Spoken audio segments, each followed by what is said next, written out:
तकलीफ, कोई गांठ अगर शरीर में हो गई है तो शमी के वृक्ष के नीचे दूध का जल थोड़ा सा हफ्ते में एक बार अवधूतेश्वर महादेव के नाम से समर्पित कर देने से रोग का निवारण होने लगता है, रोग थम जाता है और उस आगे नहीं बढ़ पाता और उसका इलाज चालू हो जाता है, सुख का अनुभव हो।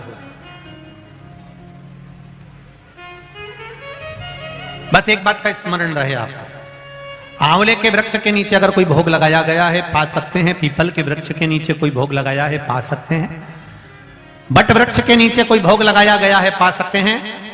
जिस वृक्ष के नीचे भोग लगाओगे पालोगे, पर शमी वृक्ष के नीचे का जो भोग लगाया गया है वो नहीं पाया जाता। शमी वृक्ष का जो प्रसाद है वो आपको वहीं छोड़ना पड़ता है। शमी वृक्ष का प्रसाद वहीं छोड़। शिव कथा कह रही है, तारकासुर ने तारकासुर खूब उपद्रव। अब सारे देवताओं के पास सूचना मिल गई, जाओ 33 कोटि देवी देवताओं ने जाकर तारकासुर से बात करी है।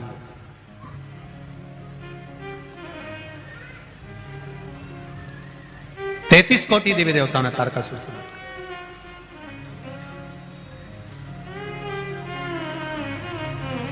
कहा आप उपद्रव कर रहे हो, तब साधना करा, भजन करा, कीर्तन करा, सब कुछ आपके पास में है, अब उपद्रव क्यों करना? तुम्हारी मृत्यु कैसे होगी वह आप बता दीजिए। तारकासुर ने कहा मुझे मारने वाला संसार में कोई जन्म नहीं लिया है, मैं मरूंगा नहीं, ये निश्चित है। भगवान नारायण ने पूछा कोई तो कारण होगा जिससे आपके प्राण छूटेंगे। दुनिया में पहला तारकासुर ऐसा था जिसने अपने मृत्यु होने का भी साधन बता दिया था। रावण ने यह कभी नहीं कहा था कि मेरे को मारने का साधन यह है कि मेरी नाभि में अमृत है। कंस ने नहीं बताया था कि मैं ऐसे मरूंगा, रावण ने नहीं बताया था कि मैं ऐसे मरूंगा, हिरण्यकशिपु ने नहीं बताया था कि मैं ऐसे मरूंगा, हिरण्याक्ष आदिक जितने भी असुर हुए इन्होंने कभी नहीं बताया कि मैं ऐसा मरूंगा। केवल शंकर भगवान का एक भक्त तारकासुर ऐसा था जो भगवान नारायण से कह रहे हैं कि मेरे मरने का साधन एक है, मैं मरूंगा तो शंकर भगवान के पुत्र के द्वारा मरूंगा। अब आप शिव जी का ब्याह करा दो और मेरा वध करा दो। अब दुनिया का सबसे कठिन काम है शंकर जी की शादी कराना।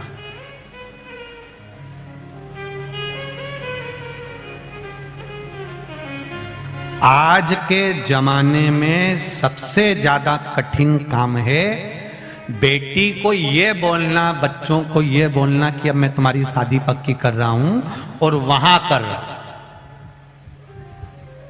इतने में बेटा बेटी का मुंह भगोना हो जाता। पापा हमसे तो पूछते, मम्मी पापा हमसे तो कुछ पूछते ही नहीं है, उन्होंने मन से मेरा ब्याह पक्का कर दिया, मुझसे पूछना तो था। शिव जी के संतान के द्वारा मेरे प्राण छूटेंगे, शंकर भगवान का जो पुत्र होगा वो मुझे मारेगा। ये तारकासुर ने भगवान नारायण से कह दिया।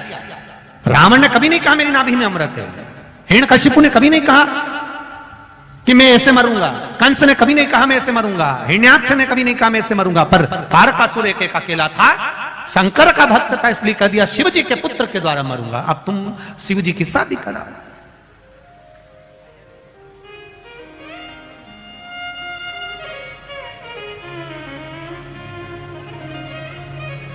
तारकासुर से हमारे लोगों ने सीखा, ये सीखा है हमारे लोगों ने, ऐसा नहीं बेटी का ब्याह करना है, बेटे का ब्याह करना, करूंगा पर थोड़ा सा पहले मकान बना लूं, थोड़ा सा मकान का ये काम करवा लूं, इसके बाद बेटी ब्याह का। मतलब तारकासुर का संबोधन ध्यान में है, मरूंगा पर शंकर भगवान के पुत्र के द्वारा मरूंगा। भगवान शिव का पुत्र। अब शंकर जी तो समाधि में लीन थे, कौन मारे इनको? पहले समाधि तोड़ो। अब समाधि को तोड़ने के लिए सारे प्रयास कर लिए, तब आज ही का दिन मार्गशीर्ष शुक्ल पक्ष की त्रयोदशी कामदेव को बुलाया गया। जाओ कामदेव, जाकर समाधि तोड़ो।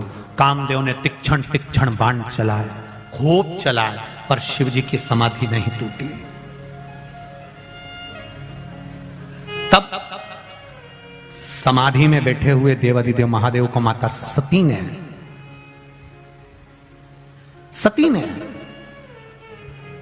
स्मरण कराया, ये मेरी बहन का पति है। मैं दक्ष प्रजापति की बेटी सती और मेरी बहन है रति। ये रति का पुत्र है, रति का पति है कामदेव।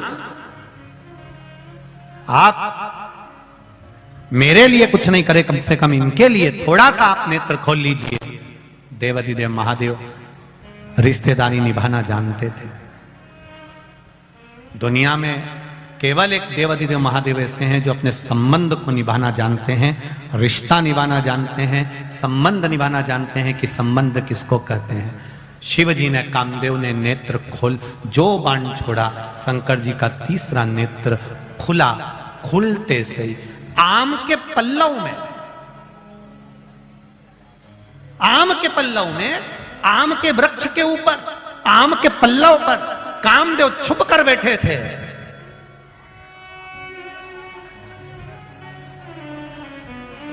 जलकर बस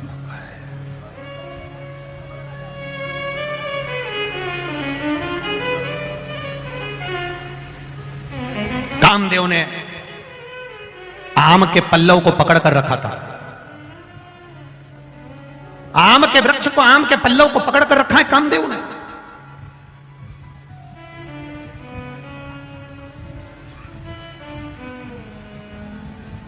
तैतीस कोटि देवी देवताओं ने आकर उस आम लेके, उस आम के वृक्ष पर 33 कोटि देवी देवताओं ने आकर कहा, कामदेव चिंता मत करो, अगर तुम भस्म भी हो गए हम शिव से तुम्हें वापस प्राप्त कर लेंगे। कामदेव प्रसन्न हो गया, बड़ी कृपा करी, इस आम के पल्लव के ऊपर आपका मुझे दर्शन हुआ। आज भी सनातन हिंदू धर्म के अंदर घर में कोई भी शुभ कार्य होता है तो दरवाजे पर आम की बंदरवाल बांधी जाती है, क्योंकि वो आम की बंदरवाल नहीं होती, 33 कोटि देवी देवता चौखट पर आकर बैठ जाते हैं और हम जब उस चौखट के अंदर प्रवेश करते हैं या बाहर निकलते हैं तो 33 कोटि देवी देवता हमको आशीर्वाद देते रहते हैं। ये आम के पत्ते की बंदरवाल है। अब इधर गुजरात में बनती कि नहीं बनती हमको नहीं मालूम, बनती है क्या? बनते हैं यहाँ पर। आज भी घर में शुभ कार्य होगा, आम के पत्ते लगाए जाएंगे, आम के पत्ते की बंदरवाल बांधी जाएगी। विवाह होगा, आम के पत्ते की बंदरवाल। आम के पल्लव में कामदेव छुप कर बैठे थे और आम के वृक्ष के ऊपर 33 कोटि देवी देवताओं ने आकर कामदेव को दर्शन दिया था, इसलिए आम के पत्ते की बंदरवाल बांधी जाती है। कई लोग कहते हैं आम तो खट्टा होता है, आम तो खटास होती है, फिर इसके पत्ते क्यों लगाए जाते हैं? क्योंकि 33 कोटि देवी देवताओं ने आकर यहां दर्शन दिया। आम के पल्लव के ऊपर, आम के वृक्ष के ऊपर देवता पधार कर दर्शन दिए। काम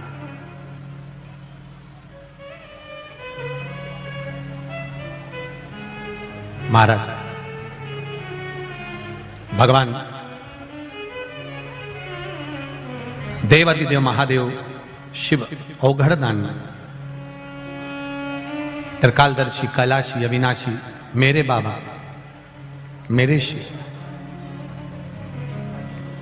कामदेव को भस्म कर दिया। कामदेव आकर रोने लगा। रति कामदेव की धर्मपत्नी रो रही है, मेरा पति मार दिया केवल देवताओं के हित के लिए, मेरे पति के प्राण छूट गए केवल देवताओं के हित के लिए। भगवान शिव ने, भगवान ब्रह्मा, विष्णु, देव आदि सारे देवताओं ने मिलकर भगवान की स्तुति करी। तब कहा तुम्हारा पति तुमको मिलेगा जब भगवान कृष्ण पृथ्वी पर आएंगे, द्वापर में कृष्ण आएंगे, तब उनके उस पुत्र के रूप में तुम्हारा पति वापिस तुम्हें मिल जाएगा। तब तक इनका शरीर दिखेगा नहीं, पर ये रहेंगे, इनको अनंग कहा जाए। आज वही कौन सी त्रयोदशी है? जम के बोलो जरा, अनंग त्रयोदशी।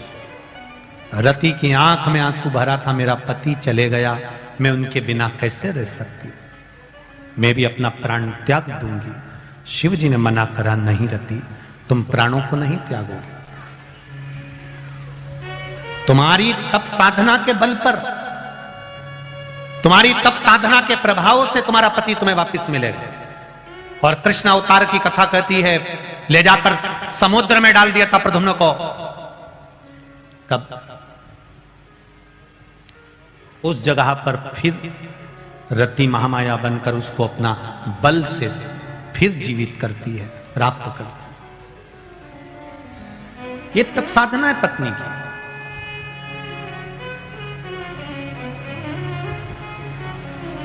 रति ने कहा, एक बार आपकी समाधि तोड़ने से मेरा पति मर गया, उसका अनंग हो गया, उसका शरीर चले गया, भस्म हो गया। आप मुझे कोई दूसरा वर नहीं देंगे? देवादिदेव महादेव ने कहा, मांग रति, तुझे क्या चाहिए? तू सती की छोटी बहन है, तू सती की बहन है, मांग तुझे क्या चाहिए? रति कहती है, एक वर दे दीजिए। जिस दिन मेरा पति अनंग हुआ है, उसका शरीर गया है, वो दिन संपूर्ण ब्रह्मांड पर जो स्त्री, जो नारी, जो पुरुष, जो जीव शंकर भगवान पर मात्र कामदेव रति, महादेव और सती का नाम लेकर मात्र दूध का ही स्पर्श करेगा, उसका आनंद उसको 7 जन्म तक प्राप्त होगा, फिर वो कभी जीवन में भटकेगा नहीं। जिस पति पत्नी का झगड़ा होता है या पति पत्नी में प्रेम समाप्त हो गया या स्नेह समाप्त हो गया, विवाद चल रहा हो, आपस में एक दूसरे का मुंह देखना पसंद नहीं है, बच्चों के प्रति कोई स्नेह नहीं, माता पिता के प्रति कोई स्नेह नहीं, उसके लिए आज अनंग त्रयोदशी का जो दिन है और सोम प्रदोष का जो आज दिन बना है, शायद भूतो ना भविष्यते, जिंदगी में ऐसा दिन फिर वापिस आने वाला नहीं है। सोम प्रदोष भी पड़ गया और अनंग त्रयोदशी भी पड़ गई। और कितनी खुशी की बात है जो आज आप और हमको ये पावन कथा अनंग त्रयोदशी के दिन, अनंग त्रयोदशी की महत्वता जानने का मौका मिला है। शायद बड़ोदरा वालों ने कुछ ना कुछ पुण्य तो बहुत प्रबल किया है, ये निश्चित। ये प्रभु कृपा। मेरा जिन बेटा बेटियों का विवाह नहीं हो रहा, उनसे भी निवेदन है, आज का प्रयोग अवश्य करें, आज का आनंद जरूर पाएं। अनंग त्रयोदशी, केवल एक बेलपत्री का पत्ता, उस पर दूध, और बाबा देवादिदेव महादेव को कामदेव, रति, शिव और सती का नाम लेकर अपनी कामना का स्मरण कर कर समर्पित करिए, सुख प्राप्त, आनंद की अनुभूति होगी।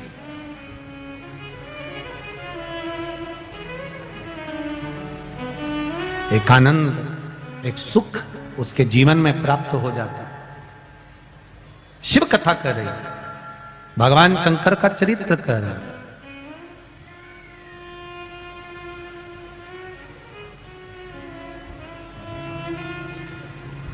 रति रो रही है, शिवजी ने वर दे दिया। अब रति अपनी चित्त वृत्ति को धारण करती है और पति के लिए बहुत इंतजार करती है, बहुत। कहां सतयुग, कहां त्रेता, कहां द्वापर, भ्रमण करती करती करती समय निकाल देती। समय आया, शिव महापुराण की कथा कहती है, सती मैया जो जलकर भस्म हुई थी, वो हिमालय राज के घर में मैनावती के गर्भ से पार्वती के रूप में प्रकट हो गई। मैना, धन्या और कला, ये 3 पितरों की लड़कियां हैं, पितरों की बेटियां हैं, पितृलोक में रहती हैं। दुनिया का सबसे सुंदर लोक है पितृलोक। दुनिया का सर्वश्रेष्ठ लोक पितृलोक, जहां से पितर किसी दूसरी जगह जाना नहीं चाहते। कई लोग कहते हैं हमारे पितरों के लिए मुक्ति के लिए हमने ये करा, पितरों के मोक्ष के लिए ये करा, पितरों के मोक्ष के लिए ये करा, पर कोई पितरों से पूछे संसार में भटक रहे हैं तो उनकी मुक्ति का केंद्र कारण करिए, आप उपाय करिए, पर पितृलोक में विराजमान है तो उनकी मुक्ति का कोई यत्न मत करिए। क्यों?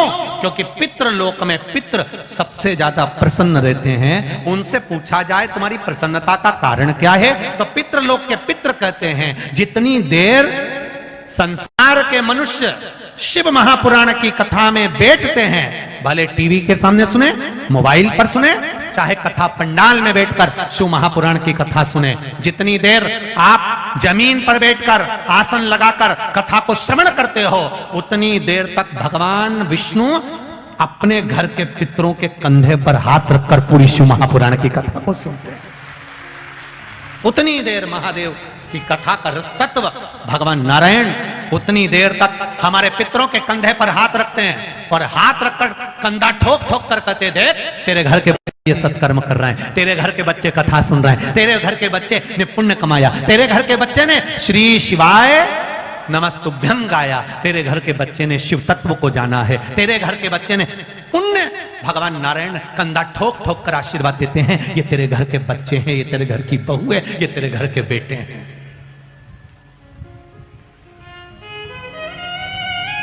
कितने सालों के बाद गुजरात को दो कथा मिली है,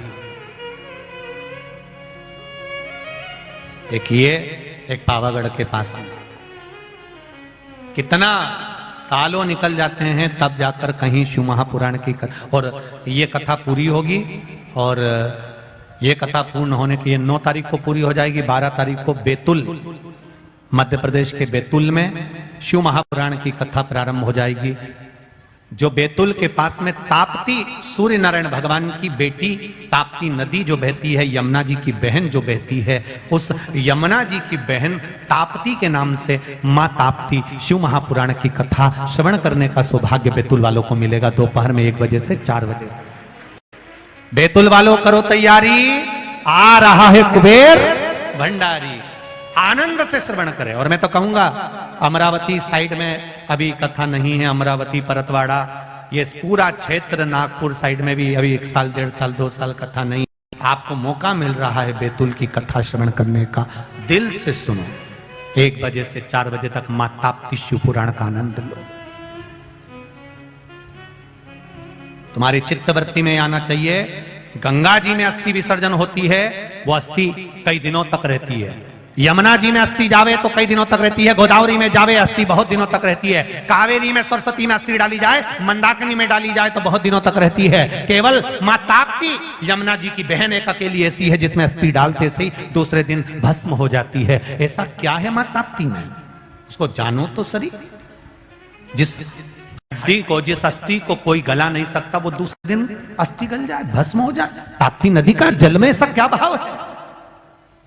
ऐसा यमुना और ताप्ती में ऐसा क्या झगड़ा हो गया कि यमुना जी ने ताप्ती को कुछ कह दिया और ताप्ती ने यमुना को कुछ कह दिया?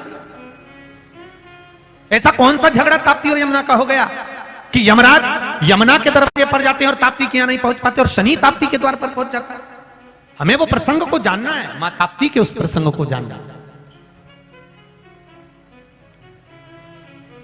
उसको पहचानना है हमें, मां ताप्ती के उस संवादों को। वो बैतूल की कथा में 12 से चालू होगी, उसको श्रवण करें 12 दिसंबर से, आनंद ले। शिव कथा कह रही है, भगवान शंकर का संवाद कर रहा है। पितृलोक में पितृ संतुष्ट हैं, आनंद में हैं। वो कहते हैं अगर मेरे घर के बच्चे सत्संग कर रहे हैं, संकीर्तन कर रहे हैं, तो मैं तो बड़ोदरा वालों को बधाई देना चाहूंगा, बड़े किस्मत वाले हो। हाँ, ये जरूर हो सकता है कि कथा स्थल ग्राउंड, क्योंकि बड़े बड़े कथा होती है, इतनी पब्लिक आती है, इतना ट्रैफिक रहता है, तो ग्राउंड थोड़ा दूर हो सकता है। पर जितने कदम चलकर आप इस शिव महापुराण की कथा तक आए हो, बड़ोदरा वालों, तुम्हारी झोली भी भाव उतनी ही जोरदार भरने लगा है, ये निश्चित है। दिल से सुनो, आनंद से।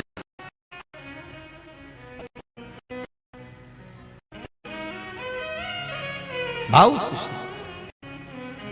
शिव कथा कह रही है। भगवान शंकर का संवाद कहता है, मैना धन्य और कला 3 देवियां बैठी थी, चली, सनकादि ऋषि को उनका चरण लग गया, वस्त्र लग गया, क्रोध में आ गए सनकादि ऋषि, श्राप दे दिया, तुम भूमि पर जाओगी। पितृलोक कौन छोड़ना चाहेगा? जब इतना सुंदर लोक है तो कौन छोड़ेगा? पर उन्हें जाना पड़ा क्योंकि श्राप लगा था, जाना पड़ा।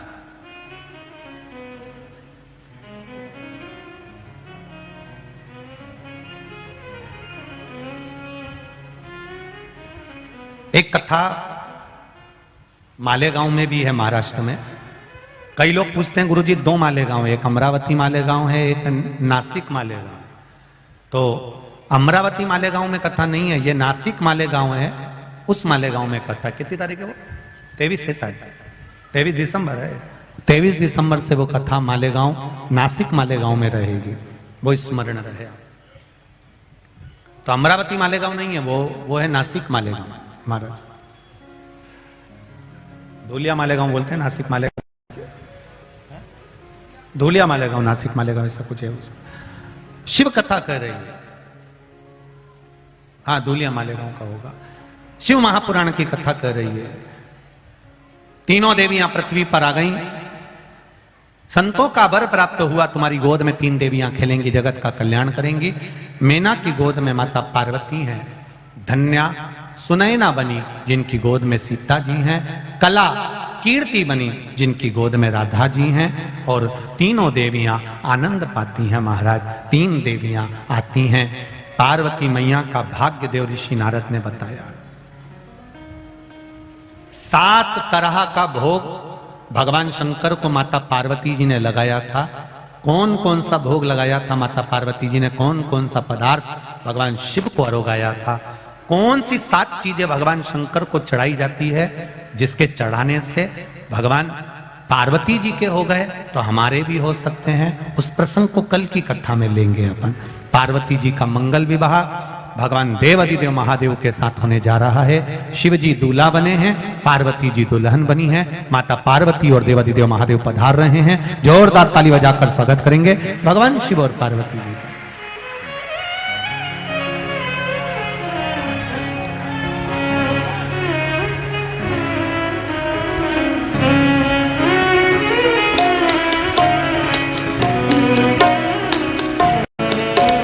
पार्वती मैया भगवान शिव जी के गले में जयमाला दे रही हैं। जोरदार ताली बजाकर आनंद ले। माता पार्वती शंकर भगवान को जयमाला पहना रही हैं। बोल शंकर भगवान की। अब भगवान देवाधिदेव माता पार्वती जी के गले में जयमाला पहना रहे हैं। गौरा की आ गई बारात, बारात